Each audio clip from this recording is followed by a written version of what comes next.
안녕하세요, 여러분. 오늘도 건강과 행복을 채워주는 유익한 정보로 찾아온 채널 이름입니다. 여러분, 혹시 밥을 지을 때 뭔가 특별한 걸 넣어보신 적 있으신가요?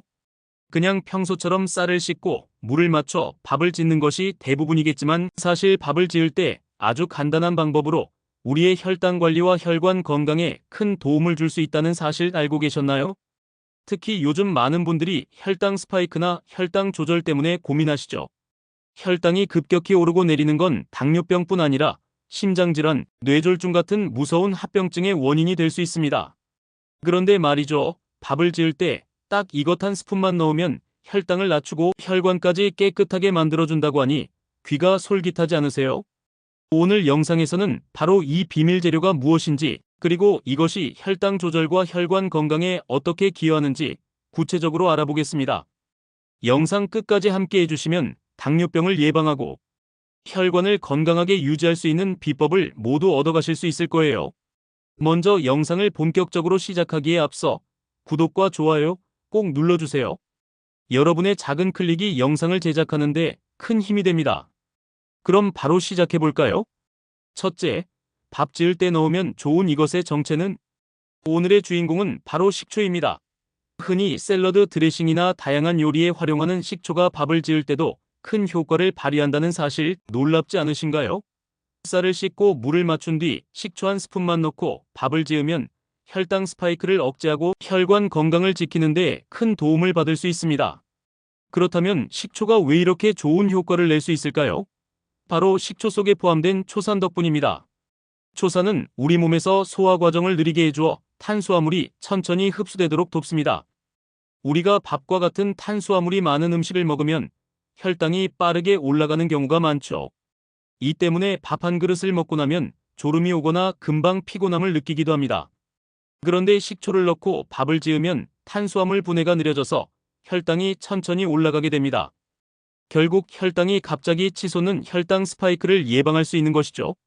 또한 식초를 넣은 밥을 먹으면 포만감이 더 오래 지속된다는 연구 결과도 있습니다. 혈당이 급격히 떨어지는 경우 배고픔이 강하게 느껴져 과식을 하게 되는 경우가 많습니다.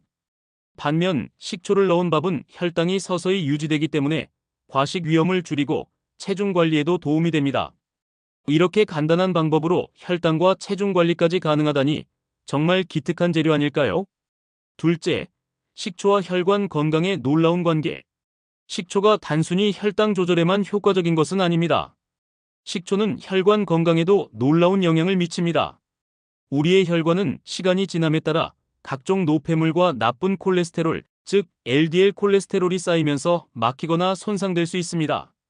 이런 상태가 오래 지속되면 심혈관 질환, 고혈압, 뇌졸중과 같은 심각한 질환으로 이어질 가능성이 높아지죠.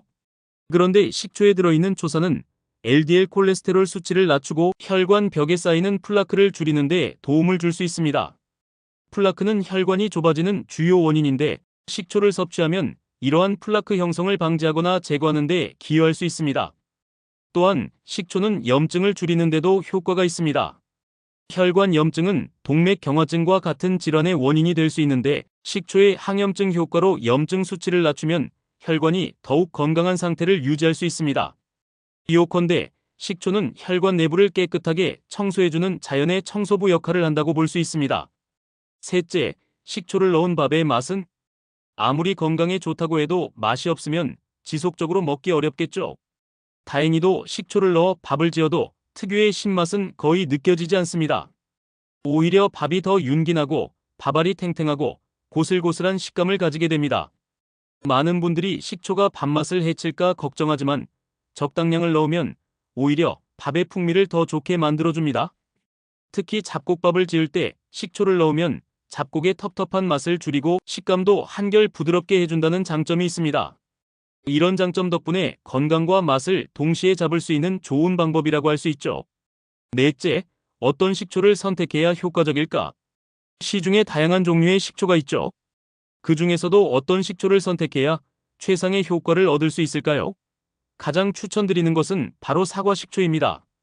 사과 식초는 초산 함량이 높을 뿐만 아니라 사과에서 유래된 풍부한 항산화 성분을 함유하고 있어 혈당과 혈관 건강에 매우 유익합니다. 현미식초나 발효식초도 좋은 대안이 될 수 있습니다. 다만 합성식초는 피하는 것이 좋습니다. 합성식초는 인공적으로 만들어져 건강 효과가 적거나 오히려 해로울 수 있으니 반드시 천연 재료로 만든 식초를 선택하세요. 다섯째, 당뇨병 환자에게 특히 유용한 이유. 식초의 효능은 당뇨병 환자들에게도 큰 희망을 줍니다. 식초는 특히 제2형 당뇨병 환자들의 인슐린 저항성을 개선하는 데 도움을 줄 수 있다는 연구 결과가 있는데요. 이는 식초가 혈당 조절뿐 아니라 당뇨병의 근본 원인에도 긍정적인 영향을 미친다는 것을 의미합니다. 뿐만 아니라 식초는 혈당이 급격히 떨어지는 저혈당 증상을 완화하는 데도 도움이 될 수 있습니다. 당뇨병 환자분들은 갑작스러운 혈당 변화를 피하는 것이 중요한데 식초를 밥에 넣어 섭취하면 이러한 위험을 줄일 수 있습니다. 여섯째, 밥 외에 식초를 활용할 수 있는 방법. 밥에 식초를 넣는 것 외에도 식초를 일상에서 다양하게 활용할 수 있습니다. 예를 들어 아침에 따뜻한 물에 식초 한 스푼을 섞어 마시는 것도 좋은 방법입니다. 이렇게 하면 공복 혈당을 낮추는 데 도움이 되고 하루의 활력을 더할 수 있습니다.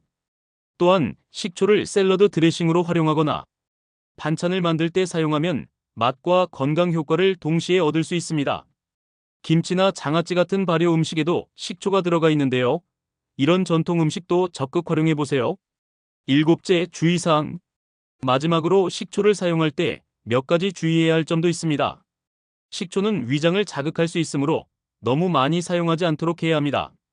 일반적으로 밥물 1컵당 식초 1티스푼 정도가 적당하며 하루에 과도하게 섭취하는 것은 피해야 합니다. 위염이나 위궤양이 있는 분들은 식초 섭취를 삼가거나 반드시 의사와 상의 후 섭취하는 것이 안전합니다. 또한 식초를 치아에 직접 닿게 하면 치아 에나멜층을 손상시킬 수 있으니 물에 희석해서 섭취하는 것이 좋습니다. 오늘은 밥 지을 때 식초 한 스푼을 넣는 것만으로도 혈당을 낮추고 혈관을 깨끗하게 유지할 수 있는 놀라운 방법에 대해 알아봤습니다. 이렇게 간단한 방법으로 우리의 건강을 지킬 수 있다니 정말 놀랍지 않으세요? 여러분도 오늘 저녁부터 바로 실천해보세요. 영상 끝까지 시청해주셔서 정말 감사드리고요.